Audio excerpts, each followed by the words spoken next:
నమస్కారం అండి. ఏమో తల్లి ఇదంతా గుంకలం నుంచా? ఏంటి సంగతి? ఇంటి ఇల్లు పట్ట అయితే ఇచ్చారండి. దాని స్థలం చూపించలేదు, సర్వీ నెంబర్ రాయలేదండి. ఎప్పుడు ఇస్తాను అనగానే ఇవ్వడం లేదండి. ఎప్పుడు ఇచ్చారు మీకు ఇళ్ళ స్థలం? 2 సంవత్సరాలు అవుతుంది. ఎప్పుడు? 2 సంవత్సరాలు అవుతుంది. 2 సంవత్సరాలు అయిందా? ఆయన ఫోటో మాత్రం వేసుకున్నాడు బాగా. ఇదేం ఖాళీగా ఉందిగా?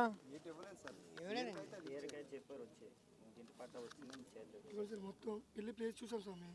చూస్తే మాకు ఇక్కడ నెంబర్ లేదంటే అలాగే ఉంటుంది అని చెప్పారు. అన్యాయంగా ఇందాక నేను ఉపన్యాసంలో అదే చెప్పాను. కనీసం పట్టా వివరాలు లేకుండా స్థలం ఎక్కడుందో కూడా తెలియక స్థలం కూడా చూపించలేదు. స్థలం కూడా చూపించలేదు.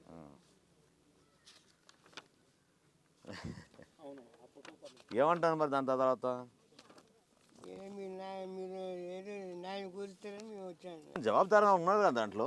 నేను అనేది పాపం మిమ్మల్ని ఇట్లా పిలిపించి ఇది గవర్నమెంట్ ఫంక్షన్లోనే ఇచ్చారా?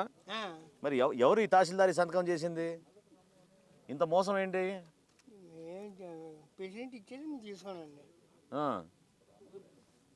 ఎవరైనా వెళ్ళారా ఆయనకి సహాయంగా? ఏమంటారు? మేము అడిగితే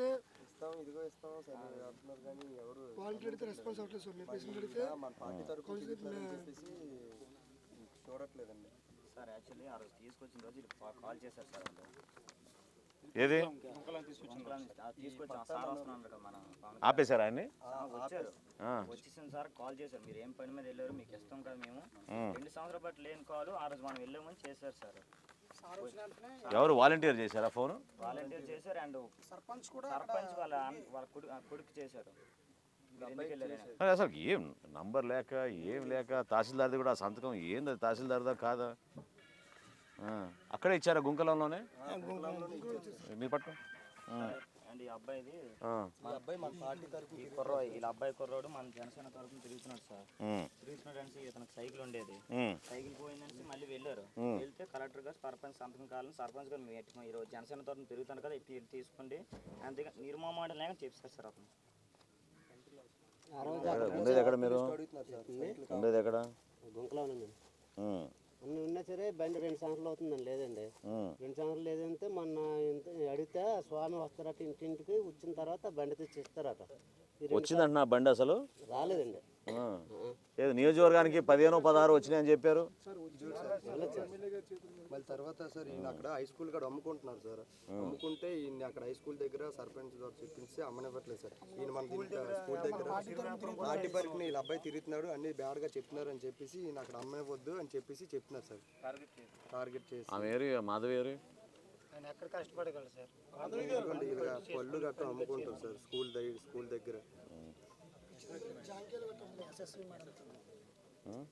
పర్లేదు లేరు కదా. You provide one tricycle for them. సరే sir, I will do that. మీ దీంట్లోంచి ప్రొవైడ్ చేయండి. జనసేన పార్టీ తరఫున పాపం ఆయనకి ఇమీడియట్గా హెల్ప్ చేయండి. సరే సార్, హెల్ప్ చేయండి. ల్యాండ్ తీసుకున్నారు సార్. 2 ఎకరాలు ల్యాండ్ తీసుకున్నారు సార్. వాళ్ళకి డబ్బులు ఇవ్వలేదు, ఏమి ఇవ్వలేదు సార్. బాధ్యతలు ఇల్లు పట్టాలు ఇస్తానని చెప్పి దానికోసం జగన్ కాలేజీ 12,000 ఇల్లు తీసుకున్నారు సార్. మా ఊళ్ళో సర్పంచ్ అక్కడ ఉన్న అమ్మాయి మొత్తం నియోజకవర్గ స్థాయిలో నాయకులందరూ వాలంటీర్లు గట్ట ఆఫీసర్ సార్. ఇప్పుడు ఆ రోజా ఈ రోజు కూడా ఆపేశారా? ఆ రోజు కూడా చాలా భయపడిపోతున్నారు సార్. 12,000 ఇల్లు తీసుకున్నారు సార్. మా ఊర్లో ఒకటి కూడా ఇవ్వలేదు సార్. కరెక్ట్గా అందరూ బాధ్యతలు ఉన్నోళ్ళకి ఇచ్చారు సార్. మీకు త్వరలోనే వారం 10 రోజుల లోపే ఇచ్చేస్తారు ఒకటి సరేనా? మీరు దాని జాగ్రత్తగా ఉపయోగించుకోండి. ఆ స్కూల్ దగ్గర కూడా మీరు అమ్ముకునే విధంగా మన వాళ్ళు పోయి పోరాడతారు, నిలబడతారు. అవసరమైతే ఇప్పుడు బండి వస్తుంది కాబట్టి ఇంకెక్కడైనా మీరు పోయి వ్యాపారం చేసుకోండి మీరు కనీసం. సరేనా? Thank you. ఈ మాట ఏంటంటే జనసేన పార్టీ పవన్ కళ్యాణ్ అంటే జనసేన పార్టీ చాలా ఇష్టం. మాకు చిన్నపిల్లలు ఇద్దరు పాపలు నాకు ఉండడానికి కూడా ఇల్లు కూడా లేదు. పాస్ పని చేసుకుని బతుకుతాను. 2 పాపలైనా సరే నేను 3-4 సార్లు తిరిగినా పట్టించుకోలేదు. వాలంటీర్ కూడా పట్టించుకోలేదు.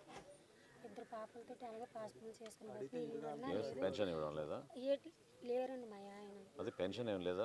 ఏమి లేదు అసలు. గుంకలంలో ఉండడానికి ఇల్లు కూడా ఏటి లేదు అసలు సార్ మా 12,000 ఇల్లు తీసుకున్నారు పేరుకి మా ఊర్లో కాదు, మా ఊర్లో పట్టాలు ఎవరికి సంబంధం ఇవ్వలేదు. ఇవి కూడా మీ ఊరేనా? ఇదిగోండి సార్ లిస్ట్ అంతా ఆ రోజే మేము గ్యాదరింగ్ చేసి తీసుకొచ్చాం. కాకపోతే సార్ ఎక్కువ జనాలు వచ్చిన వల్ల తిరుగు రాత్రులు పగలు తిరుగుతూనే ఉంటాను కానీ మరి మమ్మల్ని పట్టించుకోలేదు. మీటింగ్ అయిపోయిన తర్వాత నుంచి మేడం ఫోన్ ఏమ్మా పేర్లు అయితే వచ్చారా? ఎస్ఎస్వి గారు వచ్చారా ఊరికి? కలిసారా మిమ్మల్ని?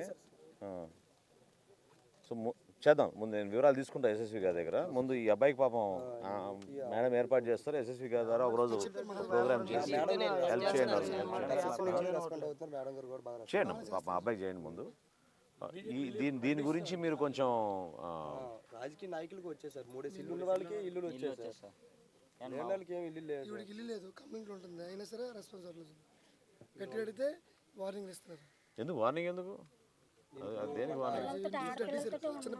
సార్ ఊరు వచ్చారని చెప్పి వీడియో పెట్టాను సార్. ఆల్రెడీ తవ్వేశారు అక్కడ సార్ వస్తున్నారని.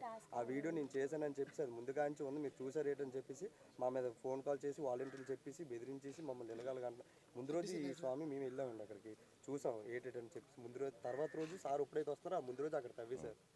సరే, ముందు మనం ఈ 2-3 సమస్యల గురించి 10 రోజుల లోపే మనం పరిష్కారం చేద్దాం. సోమవారం వీలైతే మరొకసారి స్పందనలో వెళ్ళి కలెక్టర్ గారికి ఆ వివరాలు తీసుకుని వెళ్ళేటట్టు మనం చేద్దాం ఏర్పాటు. సరేనా? ఈమె గురించి కూడా మీరు ఒకసారి ఆ వివరాలు ముందు ఆధార్ కార్డులు అవన్నీ తీసుకుని దాన్ని బట్టి మీరు ఒకసారి ప్లాన్ చేయండి. సరేనా? ఓకే సరేమ్మా, అమ్మా చేద్దాం, ఖచ్చితంగా చేద్దాం. Thank you. ఇల్లు స్క్వేర్గా ఇంకో ఇల్లు వస్తుంది కానీ ఇల్లు లేని రోడ్డు మీద బతకాల్సి కావాలి సార్. ఇప్పుడు సమన్వయ పాలన రాంది ఎందుకు సార్? 2 బాబులు ఉంటున్నారు, వాళ్ళకి ఒక ఇంచు స్థలం ఇస్తే చాలా బాగుంటుంది కదా సార్. ఇద్దరికి ఇల్లు కట్టుకోవడం చాలా కష్టం కదా, అది ఒకటి. అండ్ ఇంట్లో ఏమి లేనోడికి ఇల్లు స్థలం ఇస్తే బాగుంటుంది కానీ ఉన్నోడికి 4 ఇస్తే ఏం న్యాయం సార్ అది? రాజకీయ నాయకులే తీసుకుంటున్నారు. అండ్ మా ఊర్లో సార్ చాలా దారుణం సార్. 12,000 ఇల్లు వచ్చేసారు ఊర్లో. మా ఊర్లో చాలా దారుణం సార్. ఇంటి పట్ట ఇది మనకి ఇంటి లోన్ పడుతుంది కదా సార్. ఇంటి లోన్ ఫస్ట్ మనం ఫౌండేషన్ వేస్తామా 70,000 దగ్గర పడుతుంది సార్. దాంట్లో 15,000 ఇస్తే కానీ ఒప్పుకుంటున్నారు కదా సార్. నెక్స్ట్ లోన్ నీకు పడాలంటే డెఫినెట్లీ సార్ వెళ్ళి నేను కూడా పే చేశాను అంతే మా ఆయన ద్వారా. నేను ఎందుకని అడిగితే నీకు నెక్స్ట్ లోన్ పడాలా వద్దా నిర్మూలన లేదని చెప్తున్నారు సార్. 15,000 దాన్ని మేము ఖండిస్తే అంటే మా పరంగా మా ఫ్యామిలీ పరంగా నన్ను అనిసేస్తున్నారు తప్ప చాలా చాలా దారుణం సార్ మా ఊర్లో. 15,000 నుంచి 20,000 అంటే ఇప్పుడు ఏమి అడగని వాళ్ళు 20,000 అడుగుతున్నారు. ఏమైనా కొద్ది క్వశ్చన్ చేస్తున్నాడు వాళ్ళు 15,000 అడుగుతున్నారు. చూడు ఏం దారుణం సార్. అంటే ఏమి అడగనోడు అన్యాయం చేసినట్టు. ఇప్పుడు మాకు అది సార్ బాధగా ఉంది. అంటే అడగనోడు అన్యాయం చేసినట్టుగా, అంటే న్యాయం ఉన్నోడు అన్యాయం చేస్తున్నాడు ఈ రోజుల్లోని. అదే సార్ చాలా చాలా బాధగా ఉంది మాకు మాత్రం. మా ఊర్లో అయితే చాలా వరస్ట్. మేము అంతో ఇది ప్రతి ఇంటికి అట్లా విధంగా తిరిగి వసూలు చేస్తున్నారా? మాకు కావాలంటే మాకు ఆల్రెడీ ఒక ఆల్ రికార్డ్స్ ఉన్నాయి అండ్ ఏవైనా ఉన్నాయి. మీకు ఆల్రెడీ వాళ్ళు చేసి అబ్బా మీకు ఇలా ఇంట్లో పడింది కదా 70,000 ఇలా 10,000 అని సైలెంట్గా నిర్మూలన లేకని చెప్తున్నాం సార్. ఎందుకంటే జరిగే కాబట్టి మేము వ్యతిరేకత వస్తాం సార్. మీరు ఒక సమాధానం చెప్పండి. ఆయన బటన్ నొక్కాడు కదా, మేము కూడా బటన్ నొక్కామని చెప్పండి. నెక్స్ట్ ఉంది సార్. అంటే మీరు కూడా బటన్ నొక్కామా వెళ్ళిపోయినా మీ డబ్బులు అని చెప్పండి వాళ్ళకి. మా ఊర్లో అయితే అవినీతికి ఆయన ఒక యాప్ పెట్టాడు ముఖ్యమంత్రి గారు. యాప్ గురించి ఎందుకు? నీ బటన్ నొక్కినట్టు మేము కూడా బటన్ నొక్కేసామని చెప్పండి. ఇంకేం ఈసారి నొక్కుతాం సార్. మన గాజు గ్లాస్ నొక్కుతాం.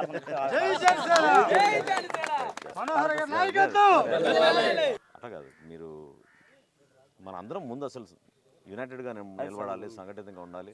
సరేనా? దానికోసం పొరపాటు చేయకుండా విజయనగరం నియోజకవర్గంలో గొంకలం అత్యధిక ఓటింగ్ ప్రజెంట్ మాత్రం 4,000 ఓటింగ్ అంటే విలేజ్ పరంగా అదే అధికం. మా ఊరు 12 వార్డులు ఉంటాయి సార్. ఏకగ్రీవంగా ఇచ్చాం సార్ సర్పంచ్కి. చాలా దారుణం. మామూలు అనకూడదు కానీ నడిపించిన వాళ్ళే తన్నిసైన లెక్కలో తీసుకొచ్చారు సార్.